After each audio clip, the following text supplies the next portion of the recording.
আমাকে আর কারো প্রয়োজন না হলেও আমার সন্তানদের প্রয়োজন হয়। আমার সন্তানের অনেক প্রয়োজন। মাকে, বিশেষ করে মাকে সন্তানের প্রয়োজন হয়। তাই আমি অন্য কারো কথা ভাবি না বা চিন্তা করি না।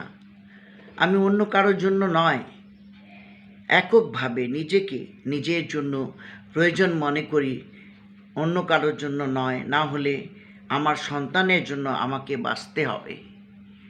আমার একটি মাত্র সন্তান, সেই সন্তানের জন্য আমাকে যেমন করে হোক বাঁচতে হবে। আল্লাহর কাছে আমি আমার হায়াত বাড়ার জন্য, দীর্ঘায়ু করার জন্য অনেকবার আমি আল্লাহর কাছে দোয়া চাই। আল্লাহ আমাকে হায়াতে আপনি বাড়ান, আয়ু বাড়ান। আমার সন্তান আছে, আমার মেয়ে সন্তান আছে। আমি কোথাও ফেলে যেতে পারবো না, কারো কাছে নির্ভর করে যেতে পারবো না।